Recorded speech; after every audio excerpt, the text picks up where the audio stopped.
Hello everyone. Today we are going to paint this flower. I'm going to guide you step by step on how to paint this flower with watercolor. But first, I'm going to show you how to stretch this watercolor paper. When you're painting with watercolor, you're going to use lots and lots of water, and that makes the paper get wrinkled. So we need to pull tight all sides of the paper so it doesn't get wrinkled. I'm using a cardboard. You put your watercolor paper on top of it and then you mark it with the pen. We will cut the cardboard the same size as the paper. I prefer to use a knife to cut this cardboard, so don't forget to use a cutting mat so you won't scratch your table. You probably have to cut with the knife a few times so that the cut will get through the cardboard. And then you just take out the piece that you just cut and put it right behind of the paper. Tap it on straight. I use thin paper tape for this, about 1.5 centimeters. And then you just put it all around the paper and stick it on the back of the paper. So the paper and the cardboard become one part. Cut the edges so that it looks neat. And then now you have a stretched watercolor paper and you're ready to paint on it. Now I'm going to explain all the equipments needed to do this painting. I store all my paintbrushes in this paintbrush tube so that it stays protected. We are going to use 4 types of paintbrushes for this painting. These are all my favorite brushes. The first one is a round brush. Is size 0. This brush has a high elasticity and a pointy edge. This brush is good to paint large areas as well as small details. The next brush I use is a small fine brush size 3. It's a miniature finer series from Winsor & Newton. The next one is the brush from the same series, only smaller size. I think this one is size 1. These 2 brushes are good to paint detail areas.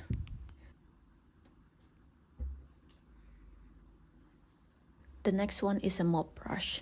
You can see the edge of it is actually shaped like a mop, so it's wide on the edge. This is good to brush to paint large areas. I'm using a small used jar to put all my paintbrushes. You will need 2 sets of paper towel. One is to put your paintbrushes and one to dry up your paintbrushes. I also keep this piece of paper that I cut from a larger paper. This I use to test the watercolor. I will use a small ceramic plate to mix all the paints. A cup of clean water. You can also 2 cups if you want, one for clean water and one to clean your paintbrushes. Now this is my favorite watercolor paints of all time. I've been using this set of paints for years and years.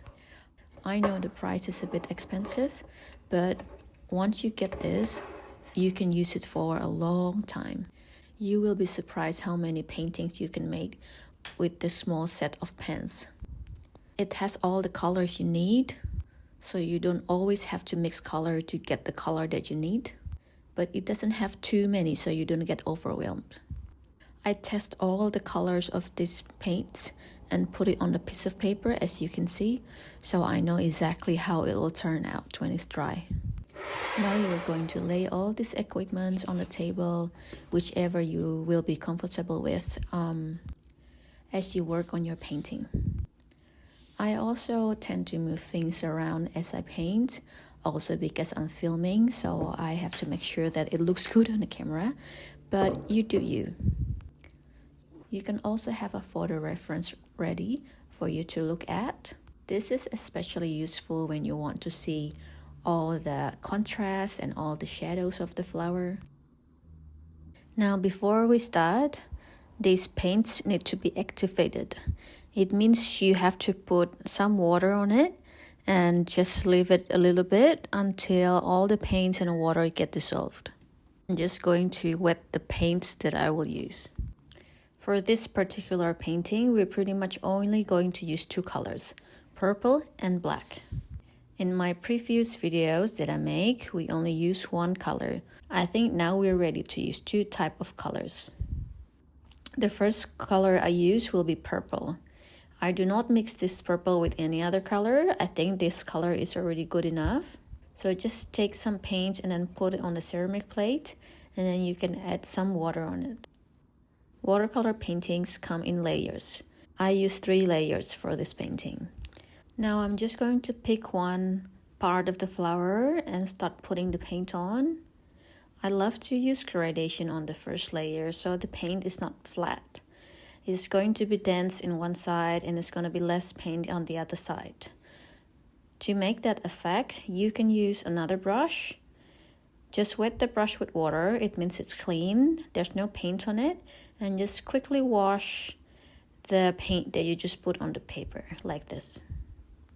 You can use the other brush to put more paint on it, and then use the other brush to wash it again.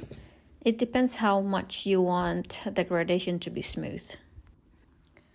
And then basically you are going to repeat the same process on every part of the flower. On the first layer, you don't have to worry too much about shadow and contrast. We are going to work on that on the second and third layer. Keep in mind that you can always rotate the canvas or the paper. It depends from what angle you paint or you use your brush. Just see what is comfortable for you. What I love about watercolor is, after you put the paint on the plate, you can leave it there and then just continue your painting some other time or even tomorrow or the next day. The paint on the plate will dry out, but you can easily put water on it and make it wet again. Now we are going to move on to the center of the flower. Because I use watercolor pencil, when I paint on it, the line of the pencil will get dissolved with water. This is why I add another outline with just a normal pencil, so I can still see the outline while I'm coloring them. This outline won't be visible once I put the darker paint on it. Now we are going to mix a little bit of purple and a little bit of black to color the center of the flower.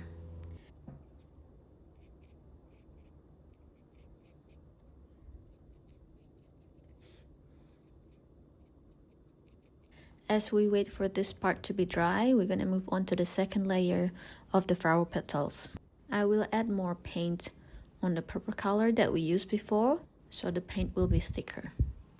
The technique that we use on the second layer is pretty much the same with this first layer. It's just we add a bit more paint on it. So on this part, we already have a plan which part of the flower will be darker and lighter. Remember, you can always refer to the photo that you have on your side. If you recognize that you're using a type of paper that gets the paint dry really quickly, it means that it will be a bit difficult for you to make a color gradation. This is another technique that you can use. First, you take a clean brush and then wet all the areas that you're going to paint. And then you're going to add a dense paint on one side of the flower and then brush it off like the technique that you used before. This is how the second layer looks like once it's done. Now we are going to add a little bit of more black and a little bit of more purple. We are going to color the center of the flower. You can use the extra piece of paper that you have on your side to see if you like the color. You're pretty much only using the tip of the paintbrush to add texture of the center of the flower. The texture will be more dense on the one part and then lighter on the other parts. If you feel like you're having too much paint on your brush, you can always dry your brush up a little bit on the paper towel and continue painting again. To paint the filament part of the flower, you basically make string lines in a circular motion all around the center of the flower. Now we are going to paint the anther of the flower. This is how the anther shaped. So you basically make a repetition of that shape and then go around the center of the flower following the outline. This is how the center of the flower looks like once it's fully dry. For the third layer, I'm going to use a smaller brush. You can see the ratio of the small and the big brush once I put them together like this. Again, you can always see your photo reference to see the lighter side of the flower and the darker side of the flower. For the third layer, I'm still using the same purple color. I just added more paint so the color is more dense. I started with the small brush and then I'm using the bigger brush to soften the color. I'm going to explain to you a little bit what happened, for example, if you made a mistake with this watercolor. If you put some paint on the areas that you don't want, you can just quickly take the clean brush. So take the brush with lots of water on it and you can just wash it out. When the paper gets really wet, you can put paper towel on top of it and absorb all the water out. The mistake will still a little bit visible, but it's just faded a lot. And then you can just add more paint on top of it as you like. I also like to use the small brush to add shadow on the flower, meaning the petal on top of it will add shadow on a petal below. And then you can use the big brush to sort of make a gradient or soften the contrast. I'm going to add a bit more detail on the filament part of the flower. Just add string-like brushes to make it look more real. Because I'm using purple watercolor pencil to make the sketch, that's still visible a little bit on the outer side of the flower. You can just wash it off with a clean brush with a bit of water, so the outline is not that visible. You can do that all around the flower, even in the middle part if you see the outline that you want to erase, as long as all the other paints are already dry. Once you finish with your painting, don't forget to clean all your brushes. Make sure all the paints came out and then dry them on the paper towel. I would leave all the brushes on the paper towel until they fully dry. You can even use your finger to reshape the brush, so next time you use it, the shape will be perfect. This is the final result of the painting. What do you think? Do you like it? If you have any questions about the painting process or the equipments, please write down on the comments below. I do my best to answer your questions. I hope this video will help you to learn watercolor.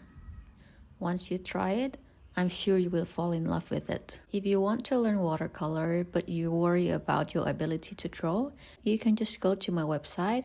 I have free sketches there that you can print out directly on your watercolor paper or trace it out. So you will have sketches ready for you to paint. If you do find this video useful, please go to my channel and subscribe. That will give the support that I need to keep making this video for you. Thank you and see you next time.